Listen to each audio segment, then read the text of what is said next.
सेठ आज मैं आपको अध्याय 8 यानी शक्ति और क्षमा पढ़ाने जा रही हूँ। प्रस्तुत कविता रामधारी सिंह दिनकर के खंड काव्य कुरुक्षेत्र से ली गई है। कुरुक्षेत्र वह मैदान है जहाँ कौरव और पांडवों का राष्ट्रव्यापी महाभारत का युद्ध हुआ था।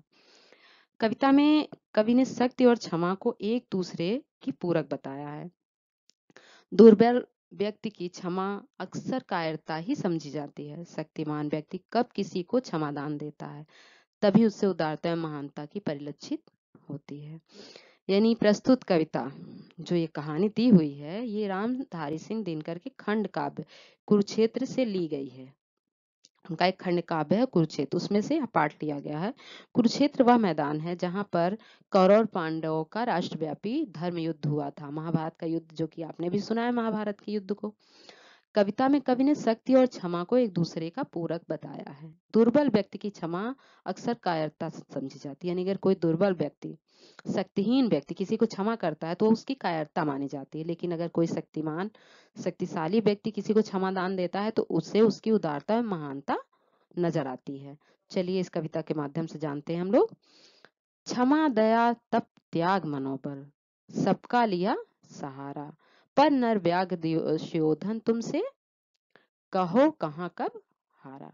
क्षमा दान तप यानी तपस्या त्याग मनोबल इन सबका सहारा लिया, पर नर व्याग यानी नर के व्याग के समान नर दुर्योधन, दुर्योधन जो कि बाघ के समान शक्तिशाली है, उसने क्षमा दया तप त्याग इन सबका भी सहारा लिया, लेकिन जो इनके रिपु थे दुश्मन थे उनसे कोई नहीं। क्षमाशील हो रिपु समझ, तुम हुए विनत जितना ही, दुष्ट कौरवों ने तुमको कायर समझा उतना ही। हे दुर्योधन, तुम अपने दुश्मन के समक्ष सामने जितने भी क्षमाशील हुए यानी उनको क्षमा दान दिया, दुष्ट कौरवों ने तुमको उतना ही कायर समझा। क्षमा शोभित उस भुजंग को जिसके पास गरल हो, उसको दया जो दंतहीन, उसको क्या जो दंतहीन, विषहीन विनती सरल हो। क्षमा उसी सर्प को शोभित देती है, शोभा देती है जिसके पास विष होता है, उस सर्प को नहीं शोभा देता जो दांतहीन हो, दंतहीन विषहीन और विनित सरल हो, जो विनम्र होता है। ठीक। 3 दिवस तक पंथ मांगते रघुपति सिंधु किनारे, बैठे पढ़ते रहे छंद अनुनय के प्यारे प्यारे। हे दुर्योधन, तुमको पता है कि जो रघुपति श्री राम थे उन्होंने 3 दिन तक सिंधु यानी समुद्र के किनारे रास्ता मांगते हुए 3 दिन तक अनुनय विनय के छंद दोहे पढ़ते रहे, उनसे प्रार्थनाएं करते रहे।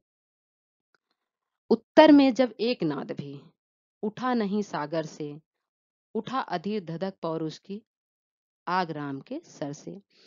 जब इतने अनुनय विनय के बाद भी समुद्र से कोई भी नाद, कोई भी आवाज, उत्तर उत्तर भरी कोई भी आवाज नहीं निकली, तो जो उनका अधीर था, जो धीरज था, वो धधक उठा। अधीरज यानी कि धीर उन्होंने अपना छोड़ दिया, धीरज छोड़ दिया और अपना सर यानी कि धनुष बाण उठाया, आग के समान एक धनुष बाण उठाया और समुद्र को ललकारा।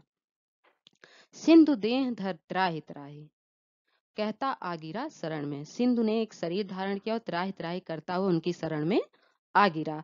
चरण पूछताछता ग्रहण की, बंधा मूढ़ बंधन में। तब उसने उनके चरण को छूते हुए उनकी दास्ता ग्रहण की और वह मूर्ख उनके बंधन में बंधा।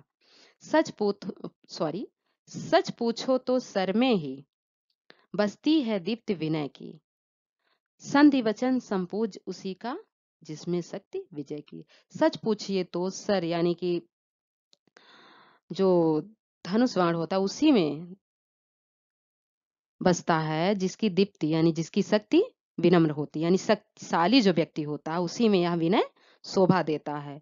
शक्ति वचन संपूज उसी का जिसमें शक्ति विजय की, और संधि वचन यानी दोस्ती का ये वचन का संपूज उसी को पूछता है जिसमें विजय की शक्ति होती है, यानी जो शक्तिशाली होता है उसमें ही क्षमा शोभनीय लगती है। वरना आप कायर व्यक्ति होकर, एक दुर्बल व्यक्ति होकर किसी को क्षमा देंगे तो उस आप में कायरता ही समझी जाएगी। यहाँ पर इसीलिए कौरवों ने आप लोगों को यानी कि पांडवों को कायर समझा। सहनशीलता क्षमा दया को तभी पूजता जग है, बल का दर्प दमकता जिसमें उसके पीछे जब जगमग है। यानी सहनशीलता क्षमा दया को तभी पूजता जग है। जग ये संसार उसकी सहनशीलता क्षमा को तभी पूजता है जब आपके अंदर बल दिखाई देता है, आपके अंदर बल यानी शक्ति का पौरुष दमकता रहता है, उसी के पीछे ये सारा जग भी दमकता रहता है। यह कविता रामधारी सिंह दिनकर द्वारा रचित है।